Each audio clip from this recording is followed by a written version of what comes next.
Lektion 1: Veränderungen und Fortschritte.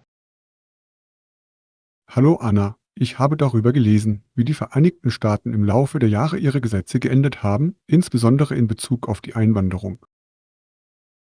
Das ist ein wichtiges Thema. Ich weiß, dass es eine Zeit gab, in der chinesische Einwanderer sehr ungerecht behandelt wurden. Ja, es war ziemlich hart. Die US-Regierung erkannte, dass ihre Gesetze unfair waren, was zu erheblichen Änderungen führte. Es ist großartig zu sehen, wie sich die Geschichte aufgrund der öffentlichen Meinung und Interessenvertretung verändern kann. Welche Änderungen haben Sie vorgenommen? Eine der wichtigsten Änderungen war die Aufhebung des Chinese-Exklusion-Akt, das chinesischen Arbeitern die Einreise in das Land verboten hatte. Das muss für viele Familien ein bedeutender Moment gewesen sein. Es ist wichtig, diese Ungerechtigkeiten anzuerkennen. Absolut. Es ist eine Erinnerung daran, wie sich die Gesellschaft weiterentwickeln und verbessern kann. Wir müssten aus der Vergangenheit lernen.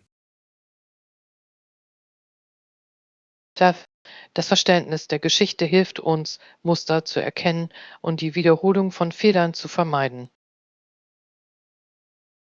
Und es ist wichtig, die Beiträge aller Einwanderergemeinschaften zu würdigen. Sie bereichern unsere Kultur. Definitiv. Chinesische Einwanderer haben so viel zur amerikanischen Gesellschaft beigetragen, vom Essen bis zur Kunst. Ich liebe chinesische Küche. Dim Sum und Pfannengerichte gehören zu meinen Favoriten. Ebenfalls. Und die traditionellen Feste wie das Mont Neujahr sind lebendig und voller Leben. Das sind sie wirklich. Ich genieße es, die Paraden und kulturellen Feiern zu sehen. Es ist eine großartige Möglichkeit, verschiedene Traditionen kennenzulernen. Ja, Veranstaltungen wie diese fördern das Verständnis und die Wertschätzung zwischen verschiedenen Gemeinschaften. Apropos Lernen. Glauben Sie, dass Schulen genug tun, um Einwanderungsgeschichte zu unterrichten? Ich denke, es gibt Raum für Verbesserungen. Ein inklusiver Geschichtsunterricht würde den Schülern helfen, die Komplexität unserer Gesellschaft zu verstehen. Ich stimme zu. Für junge Menschen ist es wichtig, etwas über die Beiträge und Kämpfe aller Gruppen zu erfahren. Bildung ist der Schlüssel zur Förderung von Empathie und Respekt. Es kann zukünftige Generationen zum Besseren formen. Definitiv. Wenn wir die Geschichten des anderen verstehen, können wir eine integrativere Gemeinschaft aufbauen. Und wir können unsere Unterschiede feiern und gleichzeitig unsere gemeinsame Menschlichkeit anerkennen. Gut gesagt. Es geht um Fortschritt und darum, sicherzustellen, dass sich jeder wertgeschätzt fühlt. Lektion 2: Gesunde Gewohnheiten. Hi Anna, wie geht es? Mir ist aufgefallen, dass du in letzter Zeit wirklich gesund aussiehst. Danke, John. Ich habe mich auf mein Wohlbefinden konzentriert, indem ich mich besser ernähre und regelmäßig Sport treibe. Das ist fantastisch. Welche Veränderungen haben Sie an Ihrer Ernährung vorgenommen? Ich habe begonnen, mehr Obst und Gemüse in meine Mahlzeiten zu integrieren. Sie steigern wirklich mein Energieniveau. Das ist eine tolle Idee. Ich habe gehört, dass buntes Obst und Gemüse viele wichtige Vitamine enthält. Ja, ich versuche jeden Tag einen Regenbogen aus Farben zu essen. Es macht auch meine Mahlzeiten ansprechender. Ich liebe diesen Ansatz. Haben Sie neue Rezepte entdeckt, die Ihnen gefallen? Ja, ich habe kürzlich einen Quinoa-Salat mit Kirschtomaten, Gurken und einem Zitronendressing probiert. Es hat sehr gut geschmeckt. Das klingt erfrischend. Quinoa ist ein so vielseitiges Getreide. Es eignet sich hervorragend für Salate und Schüsseln. Ich stimme zu. Und es ist voller Proteine, die mir helfen, länger satt zu bleiben. Apropos satt bleiben. Wie bringt man gesunde Ernährung mit dem Verlangen nach Snacks in Einklang? Ich habe gesunde Snacks wie Nüsse und Joghurt zur Hand. Sie stillen mein Verlangen ohne Schuldgefühle. Das ist klug. Manchmal fällt es mir schwer, bis spät in die Nacht etwas zu naschen. Irgendwelche Tipps, um das zu vermeiden? Ich versuche, mich abends zu beschäftigen, sei es mit Lesen oder einem Hobby. Es hilft mir, mich vom Essen abzulenken. Das ist eine tolle Strategie. Aktiv zu bleiben kann Sie wirklich von unnötigen Snacks ablenken. Definitiv. Auch Trinkwasser kann helfen. Manchmal verwechseln wir Durst mit Hunger.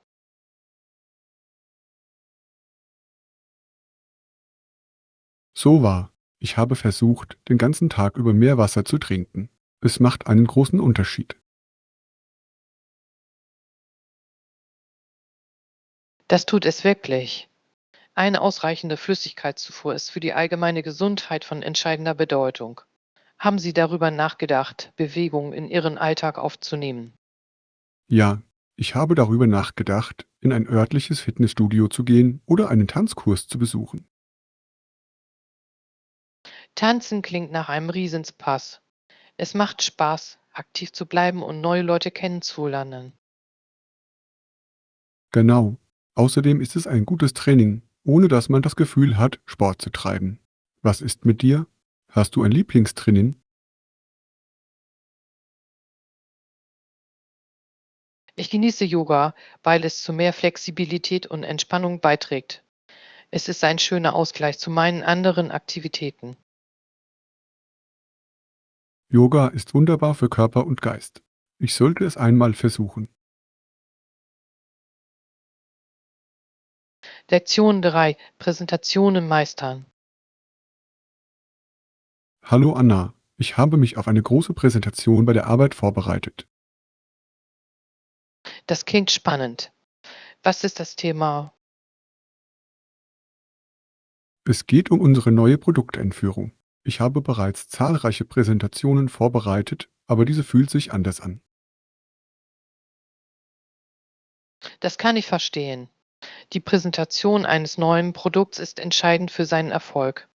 Was ist Ihre Strategie? Ich habe vor, mit einem starken Hiken zu beginnen, um sofort die Aufmerksamkeit aller zu erregen. Tolle Idee. Eine ansprechende Eröffnung kann den Ton für die gesamte Präsentation bestimmen. Ich möchte auch visuelle Elemente einbinden, um die Daten besser verständlich zu machen. Visuals sind unerlässlich. Sie können dem Publikum helfen, komplexe Informationen schnell zu verstehen. Genau. Ich verwende Diagramme und Bilder, um unsere wichtigsten Punkte zu veranschaulichen. Haben Sie Ihren Vortrag geübt? Ja, ich habe es mehrmals durchgemacht, aber ich bin immer noch etwas nervös. Das ist natürlich. Selbst erfahrene Redner werden nervös. Wie schaffen Sie das? Ich atme tief durch und erinnere mich daran, dass es in Ordnung ist, Fehler zu machen. Das ist ein gesunder Ansatz. Fehler können passieren, aber es kommt darauf an, wie Sie sich erholen. Wahr. Ich versuche auch, durch Blickkontakt mit dem Publikum in Kontakt zu treten. Das ist sehr effektiv. Es schafft ein Gefühl des Engagements und zeigt Selbstvertrauen. Ich hoffe es. Ich möchte, dass Sie sich in die Diskussion eingebunden fühlen.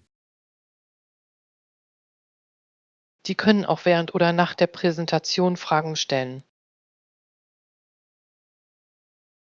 Das ist eine tolle Idee. Dadurch kann sich die Sitzung interaktiver anfühlen. Ja, es zeigt, dass Sie Ihren Beitrag schätzen und offen für den Dialog sind. Was ist Ihrer Meinung nach die größte Herausforderung beim Präsentieren? Für mich geht es darum, die Zeit effektiv zu verwalten. Sie möchten alles abdecken, aber gleichzeitig prägnant bleiben. Ich stimme voll und ganz zu. Das Gleichgewicht zwischen Gründlichkeit und Kürze ist der Schlüssel. Lektion 4: Die Freude am Gärtnern. Hallo Anna, ich habe darüber nachgedacht, wie ich mich nach einer anstrengenden Woche entspannen kann. Das ist eine tolle Idee. Ja, es ist eine großartige Möglichkeit, sich zu entspannen. Was magst du normalerweise? Normalerweise schaue ich Filme oder lese, aber ich habe gehört, dass Gartenarbeit wirklich therapeutisch sein kann. Ruf. Gartenarbeit ermöglicht es ihnen, sich mit der Natur zu verbinden und kann sehr beruhigend sein. Ich sollte es auch mit Gartenarbeit versuchen. Was macht Ihnen daran am meisten Spaß? Ich liebe es, Pflanzen beim Wachsen zuzusehen. Es ist lohnend, die Ergebnisse ihrer harten Arbeit zu sehen. Das klingt befriedigend. Haben Sie einen Garten zu Hause? Ja, ich habe einen kleinen Gemüsegarten in meinem Hinterhof. Ich baue Tomaten, Paprika und Kräuter an. Wow, das ist beeindruckend. Frisches Gemüse muss fantastisch schmecken. Das tun sie.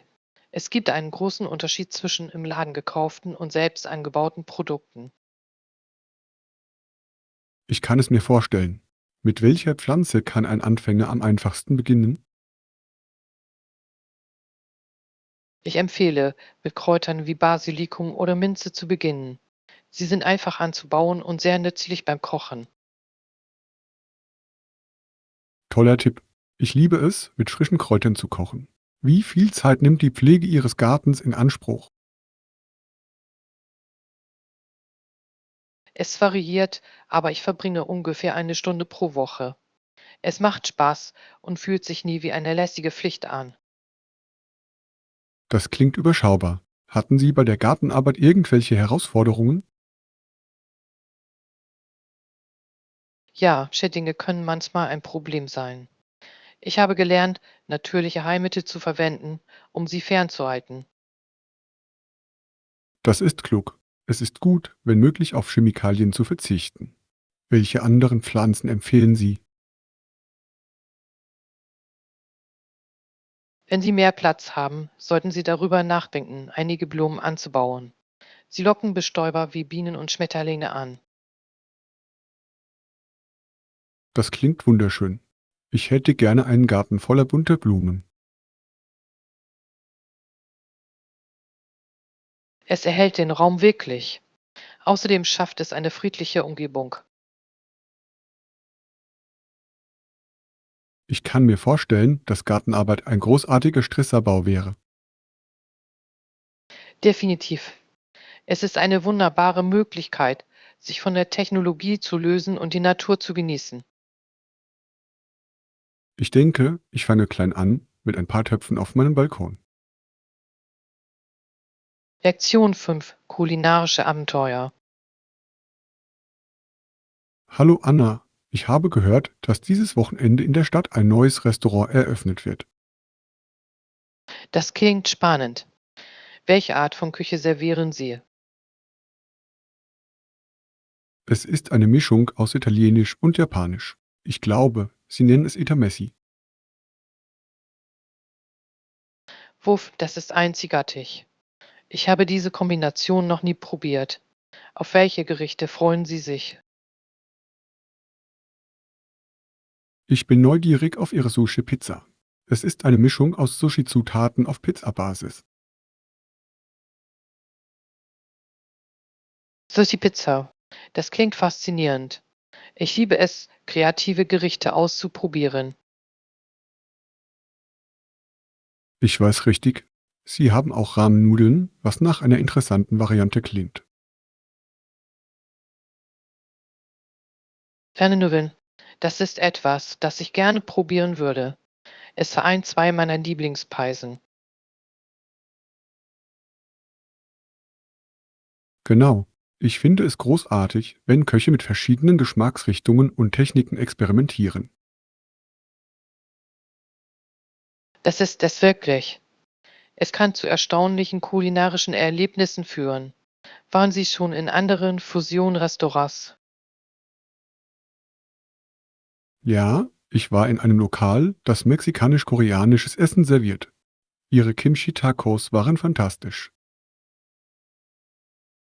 Das hört sich köstlich an. Ich habe vom koreanischen Bibiku Burritos gehört. Sie scheinen auch beliebt zu sein. Sie sind. Es macht Spaß zu sehen, wie verschiedene Kulturen die Küche der anderen beeinflussen. Ich stimme zu. Essen ist eine wunderbare Möglichkeit, verschiedene Kulturen zu erkunden, ohne reisen zu müssen. Definitiv. Darüber hinaus ist das gemeinsame Essen eine großartige Möglichkeit, mit Freunden und der Familie in Kontakt zu treten. Besuch. Möchten Sie gemeinsam dieses neue Restaurant ausprobieren? Ich würde gerne. Wir können verschiedene Gerichte probieren und sie teilen. Das klingt perfekt. Ich genieße es, verschiedene Geschmacksrichtungen zu probieren und neue Favoriten zu entdecken. Ich auch. Wir sollten auch den Kellner um Empfehlungen bitten. Sie kennen oft die besten Gerichte.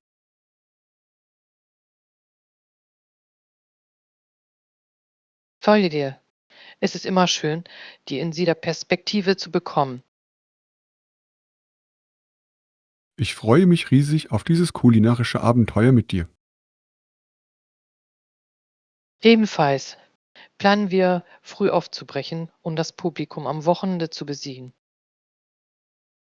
Guter Plan. Ich kann es kaum erwarten zu sehen, welche kreativen Gerichte Sie für uns bereithalten. Lektion 6: Migrationsgeschichte. Hallo Anna, ich habe über die Geschichte der Migration gelesen und etwas Faszinierendes gefunden. Wirklich, was hast du entdeckt?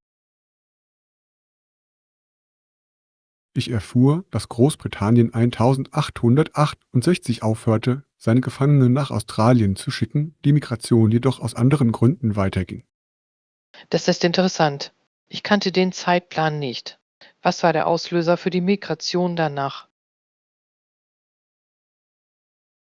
Viele Menschen zogen nach Australien auf der Suche nach besseren wirtschaftlichen Möglichkeiten und Land.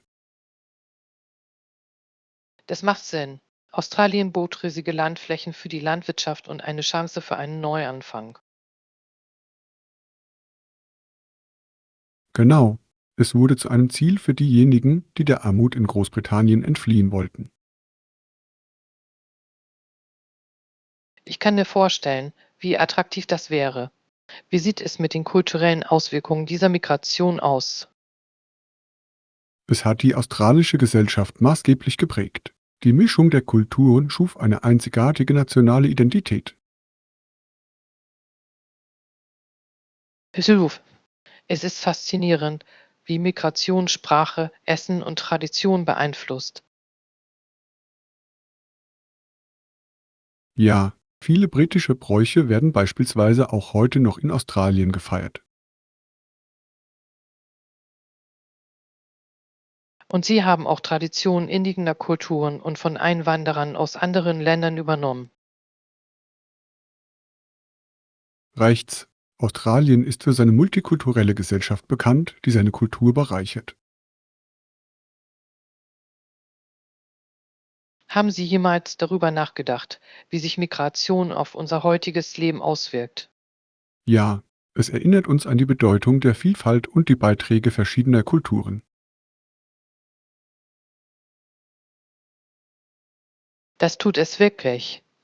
Unsere Gemeinschaften sind oft eine Mischung aus unterschiedlichen Hintergründen und Erfahrungen. Genau. Es ist wichtig, diese Unterschiede zu schätzen und voneinander zu lernen. Ich stimme zu. Es fördert das Verständnis und kann zu einer harmonischeren Gesellschaft führen. Darüber hinaus kann die Erkundung verschiedener Küchen und Traditionen ein wunderbares Erlebnis sein.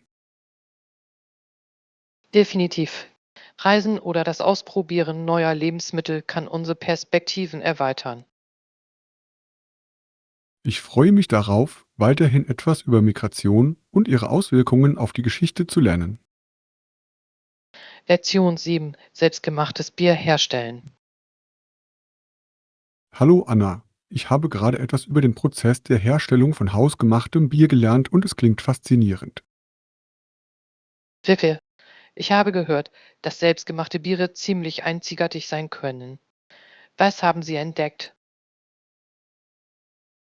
Nun, der erste Schritt besteht darin, die richtigen Zutaten wie Malz, Hopfen, Hefe und Wasser auszuwählen.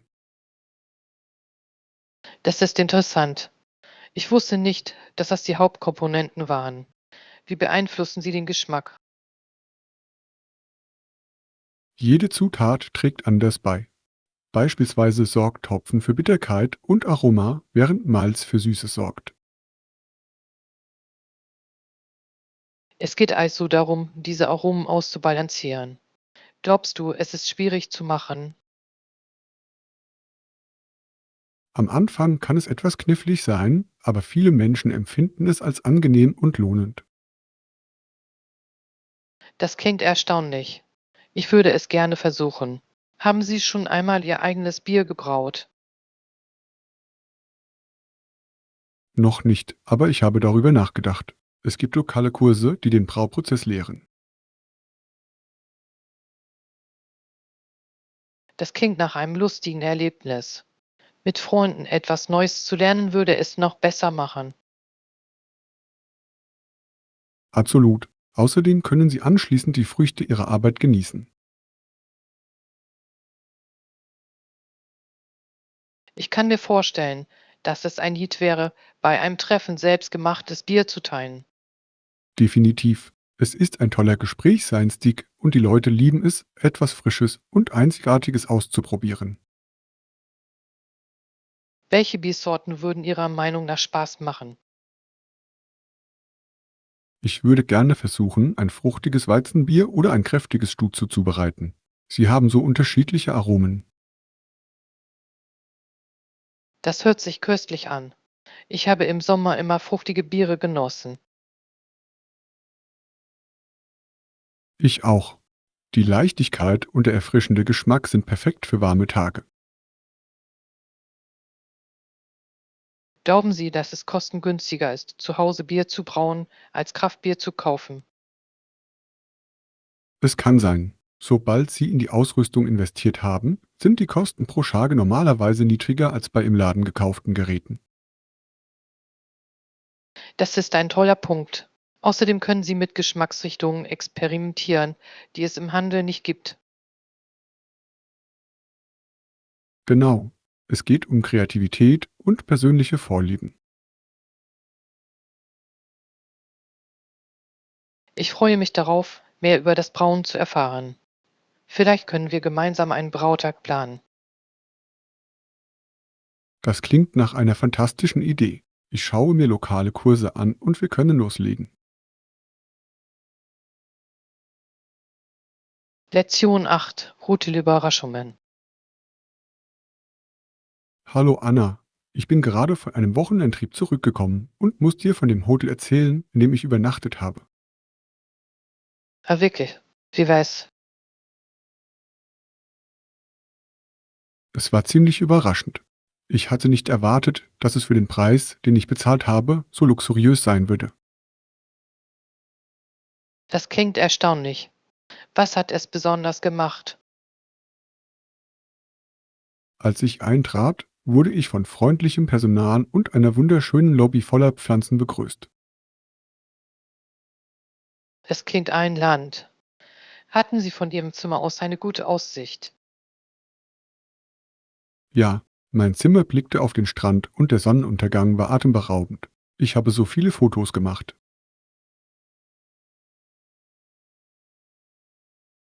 Ich kann es mir vorstellen. Ein Blick auf den Sonnenuntergang kann das ganze Erlebnis wirklich bereichern. Wie sieht es mit den Annehmlichkeiten aus? Sie hatten einen fantastischen Pool und sogar ein Spa. Ich konnte nicht glauben, wie viel darin enthalten war. Griff. Hatten Sie Gelegenheit, den Pool oder das Spa zu nutzen? Das habe ich. Ich habe ein paar Stunden am Pool verbracht und sogar eine Massage im Spa gebucht. Das klingt so entspannend. Es ist großartig, während einer Reise zu entspannen. Welche anderen Aktivitäten haben Sie gemacht? Ich erkundete die Gegend, probierte köstliche Meeresfrüchte und machte sogar eine Wanderung in der Nähe. Das klingt nach einem perfekten Kurzurlaub. Was war dein Lieblingsgericht? Ich hatte gegrillte Garnelen-Tacos, die absolut lecker waren. Sie waren frisch und aromatisch. Irre. Ich liebe Meeresfrüchte-Tacos. Haben Sie lokale Restaurants entdeckt? Ja, es gab einen bezaubernden kleinen Ort direkt am Strand. Die Atmosphäre war gemütlich und das Essen war ausgezeichnet. Ich liebe es, solche versteckten Schätze zu finden. Es macht die Reise unvergesslich. Sicher. Ich traf auch einige freundliche Einheimische, die mir Tipps über die Gegend gaben. Das ist großartig. Der Kontakt mit Einheimischen kann Ihr Reiseerlebnis wirklich bereichern. Absolut. Es ist erstaunlich, wie viel man aus ihren Geschichten und Empfehlungen lernen kann. Ich stimme zu. Es hört sich so an, als hätten Sie eine wunderbare Reise gehabt. Hat Sie etwas an dem Hotel überrascht? Ja, sie boten ein kostenloses Frühstück an und es war ein reichhaltiges Buffet mit so vielen Optionen. Lektion 9. Das Abenteuer erwartet Sie. Hallo Anna, ich habe darüber nachgedacht, bald eine Reise zu planen. Was denken Sie? Das klingt nach einer tollen Idee. Wo willst du hin? Ich denke über ein Reiseziel an der Küste nach, wo wir schnorcheln, wandern und die lokale Küche probieren könnten. Das klingt erstaunlich. Schnorcheln ist eine unterhaltsame Art, das Meeresleben zu erkunden. Hast du es schon einmal gemacht? Ja, ich war einmal dort und es war unglaublich. Die Farben der Fische und Korallen waren atemberaubend. Ich kann es mir nur vorstellen.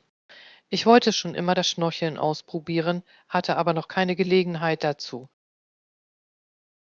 Du solltest unbedingt dabei sein. Es ist ein Abenteuer, das Sie nicht vergessen werden. Ich würde gerne.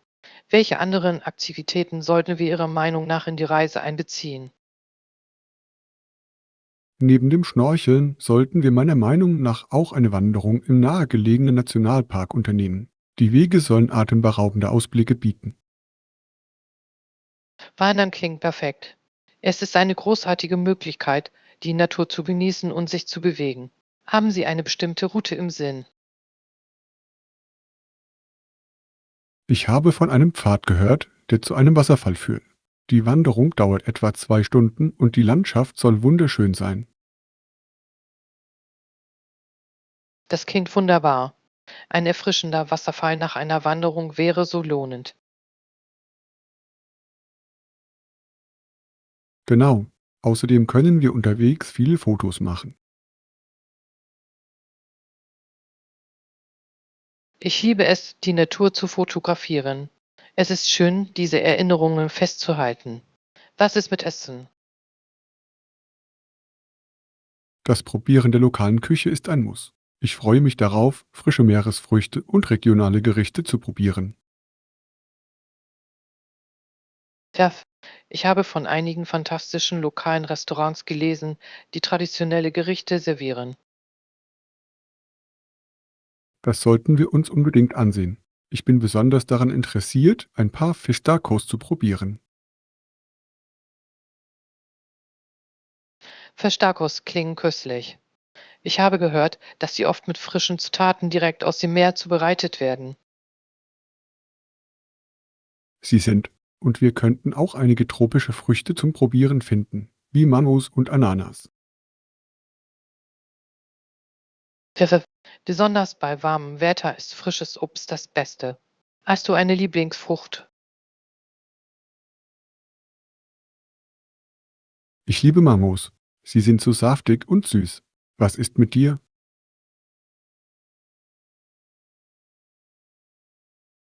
Ich bin ein großer Fan von Ananas. Sie erinnern mich an Sommerferien. Perfekt. Es hört sich so an, als würden wir eine tolle Zeit voller lustiger Aktivitäten und leckerem Essen erleben. Lektion 10. Sicherheit zu Hause. Hallo Anna, ich habe in letzter Zeit über die Sicherheit zu Hause nachgedacht. Ich kann nur zustimmen, dass es wichtig ist, unsere Häuser sicher zu halten. Silwurf. Es gibt so viele Dinge, die wir tun können, um die Sicherheit zu erhöhen. Welche Maßnahmen ergreifen Sie? Ich habe ein Alarmsystem installiert, das mich auf ungewöhnliche Aktivitäten aufmerksam macht. Das ist ein toller Anfang. Ich habe gehört, dass auch Lichter mit Bewegungssensoren wirksam sind. Sie können Eindringlinge abschrecken. Ja, die habe ich auch. Sie leuchten auf, wenn sich jemand nähert, was es für andere schwieriger macht, herumzuschleichen. Tja, ich habe auch gelesen, dass die Sicherung von Türen und Fenstern von entscheidender Bedeutung ist. Welche Art von Schlössern verwenden Sie? Ich habe an allen meinen Türen Riegelschlösser angebracht. Sie sind viel sicherer als herkömmliche Schlösser. Das ist eine kluge Wahl. Ich verwende auch Fensterschlösser. Es ist überraschend, wie einfach es sein kann, ein ungesichertes Fenster zu öffnen. Definitiv. Ich sorge auch dafür, dass meine Garage sicher ist. Ich halte es verschlossen und vermeide es, Werkzeuge draußen liegen zu lassen. Guter Punkt. Zum Einbruch können Werkzeuge verwendet werden, daher ist es am besten, sie außer Sichtweite aufzubewahren. Haben Sie eine Überwachungskamera? Ja, ich habe rund um das Grundstück ein paar Kameras installiert.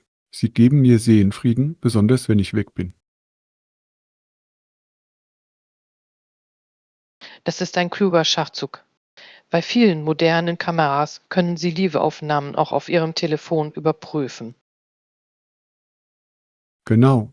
Es ist beruhigend zu sehen, dass zu Hause alles in Ordnung ist, wenn ich unterwegs bin. Haben Sie schon einmal über Nachbarschaftsüberwachungsprogramme nachgedacht? Sie können die Sicherheit der Gemeinschaft wirklich verbessern. Ich habe. Es ist schön zu wissen, dass die Nachbarn aufeinander aufpassen. Der Teil einer Gemeinschaft zu sein kann einen großen Unterschied darin machen, sich sicher zu fühlen. Ich stimme voll und ganz zu. Es geht darum, proaktiv und nicht reaktiv zu sein. Ja, und der Austausch von Tipps mit Nachbarn kann jedem helfen, seine Sicherheitsmaßnahmen zu verbessern. Das ist eine tolle Idee. Je mehr wir kommunizieren, desto sicherer sind wir alle. Es ist wichtig, auch über mögliche Risiken in unserer Region informiert zu bleiben. Definitiv. Wir können nie vorsichtig genug sein, wenn es um unser Zuhause und unsere Lieben geht. Lektion 11. Familienname. Hallo Anna, ich habe darüber gelesen, wie Familien zur Geschichte Amerikas beigetragen haben, und es ist faszinierend. Hilfe. Was hast du herausgefunden? Ich habe herausgefunden, dass viele Familien seit fast 50 Jahren kleine Anteile an der Geschichte Amerikas für sich beanspruchen. Das klingt faszinierend. Wie haben Sie das gemacht? Sie ließen sich oft in bestimmten Gebieten nieder und leisteten bedeutende Beiträge zur lokalen Kultur und Wirtschaft. Das macht Sinn. Es ist erstaunlich, wie Familien über Generationen hinweg eine Gemeinschaft formen können. Genau. Einige Familien waren in der Landwirtschaft tätig, während andere Unternehmen gründeten, die zu einem Grundnahrungsmittel der Region wurden. Ich liebe es, diese Geschichten zu hören. Wie sieht es mit kulturellen Beiträgen aus? Viele Familien brachten ihre Traditionen, Speisen und Feste mit und bereicherten so die lokale Kultur. Da Festivals, die unterschiedliche Traditionen feiern, können ein lebendiger Teil einer Gemeinschaft sein. Ich stimme zu. Kürzlich habe ich an einem Festival teilgenommen, bei dem verschiedene Küchen aus der ganzen Welt präsentiert wurden. Das hört sich köstlich an. Was war dein Lieblingsgericht? Ich liebte die Tamales. Sie waren mit würzigem Fleisch gefüllt und in Maisteig eingewickelt. Wäre Ich wollte schon immer einmal versuchen, Tamales zuzubereiten. Glaubst du, es ist schwierig? Es kann etwas herausfordernd sein, aber es lohnt sich auf jeden Fall, den Prozess zu erlernen. Vielleicht könnten wir versuchen, sie gemeinsam zuzubereiten. Kochen kann eine unterhaltsame Möglichkeit sein, sich mit unserem Erbe zu verbinden. Das ist eine tolle Idee. Das Teilen von Rezepten und Geschichten beim Kochen ist ein wunderbares Erlebnis. Klar, es ist, als würden wir ein Stück Geschichte in unserer eigenen Küche zum Leben erwecken. Genau. Und wir können auch Familienmitglieder einladen, sich uns anzuschließen. Es könnte ein lustiges Familientreffen werden. Das klingt perfekt. Es wäre eine großartige Möglichkeit, Kontakte zu knüpfen und voneinander zu lernen. Außerdem ist es eine Chance, Traditionen an die jüngere Generation weiterzugeben. Absolut. Es ist so wichtig, sie über unser Erbe zu informieren, um diese Tradition am Leben zu erhalten. Ich freue mich sehr auf unser Kochabenteuer und die gemeinsame Erkundung unserer Familiengeschichten. Lektion 12: Navigieren im Wandel. Hallo Anna, ist dir aufgefallen, wie sich die jüngsten politischen Veränderungen auf unseren Arbeitsplatz auswirken? Ja, es ist schwer zu ignorieren. Viele Kollegen scheinen sich ihrer Rolle nicht sicher zu sein. Genau, der politische Umbau bringt einiges durcheinander.